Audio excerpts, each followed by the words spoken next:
దాడులకు పాల్పడుతున్నారని Eluru YCP MP అభ్యర్థి కారుమూరి సునీల్ కుమార్ ఆరోపించారు.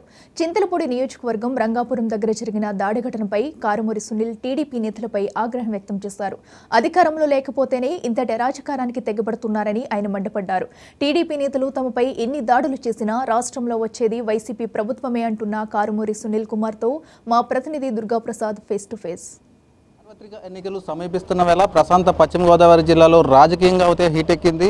వైఎస్ఆర్ కాంగ్రెస్ పార్టీ పార్లమెంట్ అభ్యర్థి కారుమూరి సునీల్ కుమార్ పై అయితే గత రాత్రి అయితే చింతలపూడి ప్రాంతంలో అయితే దాడి చేశారు. ఆయన కారును అయితే పూర్తిగా రాళ్ళు కర్రలతో కొట్టడంతో కారు అద్దాలు అయితే పూర్తిగా దెబ్బతిన్న పరిస్థితి అవుతుంది.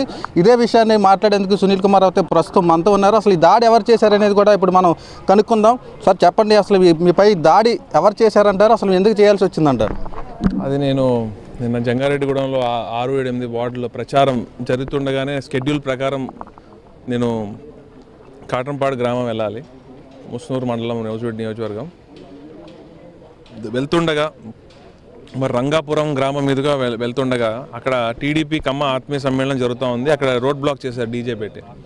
సరే, మనం కూడా ఎన్నికల ప్రచారం చేసుకున్నప్పుడు ఇట్లాంటి సంఘటన మన వల్ల కూడా రోడ్ బ్లాక్లు అవుతాయి. సరే, వాళ్ళు చేసుకుంటున్నారు, వాళ్ళు చేసుకునేవ్వండి అని చెప్పి ఫేస్ టు ఫేస్ ఉండగా మాత్రం కామ్గా ఉన్నారు, ఏం మాట్లాడకుండా. ఎప్పుడైతే సరే మనం ఇంకో వేరే రోడ్లో వెళ్ళి మన ప్రాంతానికి మనం వెళ్ళాలి, ఎందుకంటే నా కోసం 150 కుటుంబాలు, ఒక ఊర్లో 150 కుటుంబాలు జాయిన్ అవ్వడానికి వెయిట్ చేస్తున్నారు. మరి వెయిట్ చేస్తుండగా అక్కడ మహిళలు ఉన్నారు, మరి ఫోన్ల మీద ఫోన్లు వస్తున్నాయి, తొందరగా రండి మీకోసం వెయిట్ చేస్తున్నారు అని. మరి వెళ్తుండగా మరి ఈ దాడి చేయడం అత్యంత దారుణం. ఎందుకంటే మేము కనుసైగ చేస్తే ఈరోజు తెలుగుదేశం పార్టీ వారు ఇంట్లోంచి కూడా బయటికి రాలేరు. అప్పటికే మా కార్యకర్తలు వారందరూ కూడా బయటించేద్దాము, మన నాయకులందరినీ పిలుద్దాము అని చెప్పి అంటే లా అండ్ ఆర్డర్ పరిస్థితి మనం డిస్టర్బ్ చేయకూడదు, మన వల్ల ఇబ్బంది జరగకూడదు. అక్కడ నా కోసం 150 కుటుంబాలు వెయిట్ చేస్తున్నాయి, ముఖ్యంగా మహిళలు వెయిట్ చేస్తున్నారు. వారిని ఇబ్బంది పెట్టకూడదు, నా గోల్ ముందు అది అని చెప్పి నేను ఫస్ట్ అక్కడికి వెళ్ళడం జరిగింది. ఆ కార్యక్రమం చూసుకోవడం జరిగింది.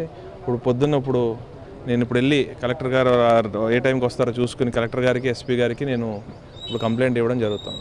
అంటే టీడీపీ కార్యకర్తలు ఎవరైనా ఆకతాయిలు చేశారంటారా, లేకపోతే మేము టార్గెట్ చేసుకుని దారి కాసి మీపై దాడి చేశారని ఏమన్నా అనుమానిస్తున్నారు? ఆకతాయి అంటే ఇప్పుడు టీడీపీ కార్యకర్తలు అందరూ ఆకతాయిలే. ఎందుకంటే నారా లోకేష్ గారే చెప్తున్నారు, ఎవరి మీద ఎక్కువ కేసులు ఉంటే వారికి అంత పెద్ద నామినేటెడ్ పదవి ఇస్తానని నారా లోకేష్ గారే స్వయంగా చెప్తా ఉన్నారు. మరి అలాంటి నాయకత్వంలో నడుస్తున్న కార్యకర్తలు ఆకతాయిలు కాకపోతే ఇంకేమవుతారు? ఇప్పటికైనా అర్థం చేసుకోవాలి, నీతి నిజాయితీతో కూడిన రాజకీయాలు చేయండి, చెప్పుకోండి మీరు ఏం చేస్తారో. కానీ ప్రాబ్లం ఏంటంటే చెప్పుకోవడానికి ఇది చేసామని చెప్పుకోవడానికి లేదు. ఏదైనా చేస్తామంటే ప్రజలు నమ్మే పరిస్థితులు లేరు. కాబట్టి దిగజారుడు రాజకీయాలకు దిగి ఇంకా రోజు రోజుకి దిగజారి ఇలా భౌతిక దాడులకు దిగుతున్నారు. అంటే ఏలూరు ఎంపీ స్థానం వైసీపీ దంటే కూడా సర్వేలు కూడా చెప్పడం జరిగింది. ఈ నేపథ్యంలో అటు టీడీపీ నేతలు దాడి చేయడం పట్ల అంటే దీన్ని ఏ విధంగా చూడొచ్చు అంటారు? వారికి తెలుసు, ఏలూరు పార్లమెంట్తో పాటు ఏలూరు 7 నియోజకవర్గాలు వైసీపీవే అని వారికే తెలుసు. రేపొద్దున్న 175 మా గోలు అయినా కూడా 160 సీట్లు కన్ఫామ్గా వస్తాయని నేను చెప్తున్నాను. దీనివల్ల వారు ఏం చేయాలో తెలియక దిగజారుడు రాజకీయాలకి పాల్పడుతున్నారు. ఈరోజు దెందులూరులో చూసుకుంటే అరాచకం చేస్తున్నాడు చింతమనేని ప్రభాకర్, ఆయన వర్గీయులు ప్రజలకి ఇబ్బంది కలిగిస్తూ ఎక్కడికక్కడ గొడవలు, అసలు ఇంకా లా అండ్ ఆర్డర్ పరిస్థితి చేజారేలాగా. మరి మేము కూడా అలా తిరగబడితే మాకు లేక కాదు, కాకపోతే జగన్మోహన్ రెడ్డి గారు మేము ప్రతినిధులం కాబట్టి, మేము ప్రజలకు ఇబ్బంది కలిగే పనులు చేయకూడదు కాబట్టి మేము ఆగుతున్నాం తప్ప, ఒక్కసారి మేము అవన్నీ పక్కన పెడితే ఇంకా వాళ్ళు ఇంట్లో ముసుగేసుకుని పడుకోవాల్సిందే. ఈ విధంగా చూస్తే రానున్న ఎన్నికల్లో వైఎస్ఆర్ కాంగ్రెస్ పార్టీ విజయం పొందుతుందన్న భయంతోనే టీడీపీ నేతలు కానీ కార్యకర్తలు కానీ తమపై ఇటువంటి దాడులకు పాల్పడుతున్నారంటూ కూడా వైసీపీ ఎంపీ అభ్యర్థి కారుమూరి సునీల్ కుమార్ అయితే తెలపడం జరిగింది. ఏమైనప్పటికీ కూడా వచ్చే ఎన్నికల్లో వైఎస్ఆర్ కాంగ్రెస్ పార్టీ రాష్ట్ర వ్యాప్తంగా కూడా విజయం సాధిస్తుందంటూ కూడా ఈయన ధీమా వ్యక్తం చేశారు. ఇది ఇక్కడ ఉన్న తాజా పరిస్థితి.